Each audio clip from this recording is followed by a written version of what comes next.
اللہ رسول کے قاتل، پیغمبر علیہ السلام کے نواسے کے قاتل، فاطمہ کے بیٹے کے قاتل، نبی کے بچوں کے قاتل شیعہ ہے، شیعہ ہے، شیعہ ہے۔ اعوذ باللہ من الشیطان الرجیم، بسم اللہ الرحمن الرحیم۔ محترم سامعین، آپ کے سامنے بیان کرنا چاہ رہے ہیں کہ بہت سارے لوگ یہ سمجھتے ہیں کہ جو امام حسین کے مقابلے میں آئے وہ شیعان علی تھے۔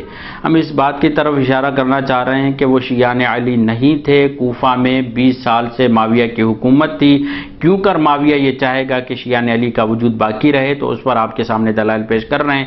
تاریخ طبری، تاریخ الامم والملوک، جلد نمبر 4 میں علامہ ابی جعفر محمد بن جریر طبری متوفہ 310 ہجری وہ ایک جگہ پر بیان کرتے ہیں، اور وہ بیان یوں کرتے ہیں: مذہب ابن حریث کا خاتمہ، یعنی یہ کربلا کے دوران جو جنگ ہوئی سانحہ کربلا، اس کے دوران یہ بتا رہے ہیں کہ نافع ابن حلال اس دن جدال و قتال میں مصروف تھے اور کہتے جاتے تھے انا الجملی انا علی دین علی۔ مذہب ابن حریث ان سے لڑنے کو یہ کہتا ہوا بڑھا کہ انا علی دین عثمان، میں تو عثمان کے دین پر ہوں۔ نافع نے کہا انت علی دین شیطان، اور حملہ کرتے ہی اسے قتل کر ڈالا۔ یعنی آپ یہاں سے اندازہ لگائیں کہ جو قتل کرنے والے تھے، جو حسین کے مقابلے میں آنے والے تھے، وہ قطعی طور پر اپنے آپ کو شیعان علی نہیں سمجھ رہے تھے، بلکہ کچھ اور ہی اعلان کر رہے تھے کہ ہم تو فلاں کے دین سے تعلق رکھتے ہیں، علی دین عثمان۔ وہ بات کا معاملہ ہے کہ وہ دین عثمان پر تھے یا نہیں، مگر وہ یہ کہتے ہوئے نظر آتے ہیں۔ اسی طریقے سے آپ آئیے زہیر ابن کین، یہ صفحہ نمبر 202 پر ہے، یہی تاریخ طبری جلد 4 حصہ اول میں زہیر ابن کین اور ازرہ کی گفتگو۔ جب یہ جنگ کے لیے آئے تو ازرہ نے کیا کہا، جو یزید والوں کی طرف سے تھا۔ زہیر نے اس سے کہا: اے ازرہ، خدا نے ان کے نفس کو پاک کیا، انہیں ہدایت کیے۔ اے ازرہ، خدا سے ڈر، میں تیری خیر خواہی کا کلمہ چاہتا ہوں۔ اے ازرہ، خدا کے واسطے ان نفوس زکیہ کے قتل میں ان لوگوں کے ساتھ تو شریک نہ ہو جو اس ضلالت کے بانی ہیں۔ ازرہ نے کہا: اے زہیر، اہل البیت کے شیعوں میں سے ہم تجھ کو نہیں جانتے تھے، تو عثمان والوں میں تھا۔ یعنی یہ بتانا چاہ رہے نہ ہم اہل البیت کے شیعوں میں سے ہیں، نہ اس زہیر کو اہل البیت کے شیعوں میں جانتے تھے، یہ تو عثمان کے شیعوں میں سے تھا، عثمان کے یعنی کہ ماننے والوں میں تھا۔ زہیر نے کہا: مجھے اس مقام پر دیکھ کر بھی کیا تو نہیں سمجھتا کہ میں انہی لوگوں میں سے ہوں؟ بلکہ بتانا چاہ رہے ہیں زہیر کہ ہم شیعان علی ہیں جو امام حسین کے ساتھ ہیں۔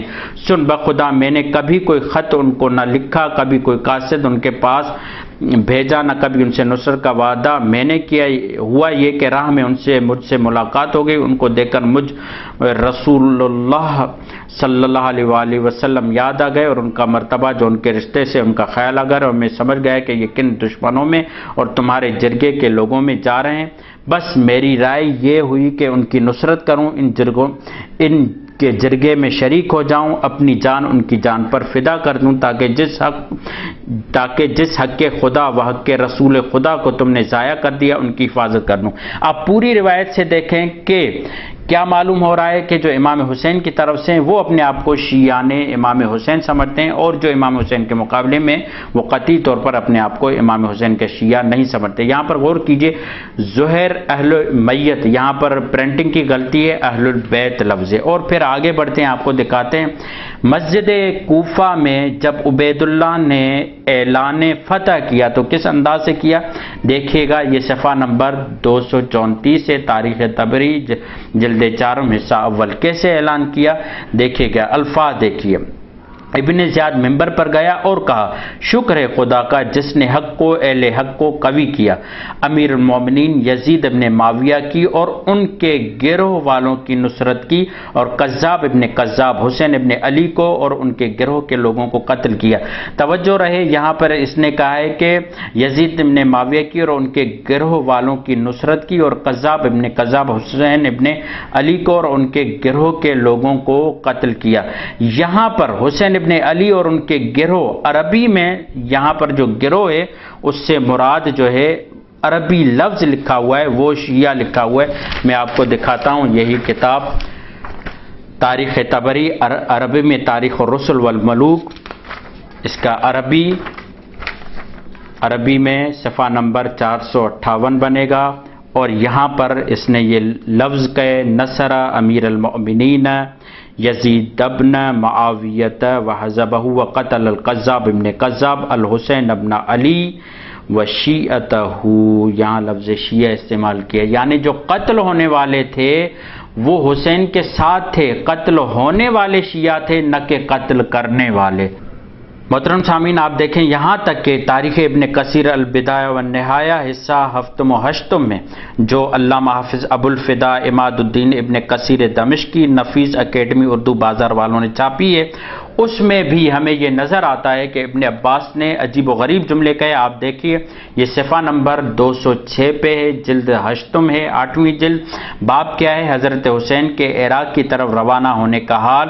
اس میں آگے بڑھتے ہوئے صفحہ نمبر 214 پہ کیا کہا ابن عباس نے؟ کس سے؟ امام حسین سے کہا کہ قسم خدا کی قسم مجھے خدشہ ہے کہ آپ ہی سے حضرت عثمان کا قصاص لیا جائے گا، انا للہ و انا الیہ راجعون۔ تو ابن عباس یہ نہیں کہہ رہے کہ آپ کے شیعہ آپ کو قتل کریں گے، بلکہ انہیں معلوم تھا جو امام حسین کے مقابلے میں آ رہے ہیں وہ دشمنان حسین ہیں، نہ کہ محبان حسین ہے۔ اور جیسا کہ آپ کو پتا ہے کہ محبان حسین امام حسین کے ساتھ قتل کیے گئے۔ والسلام۔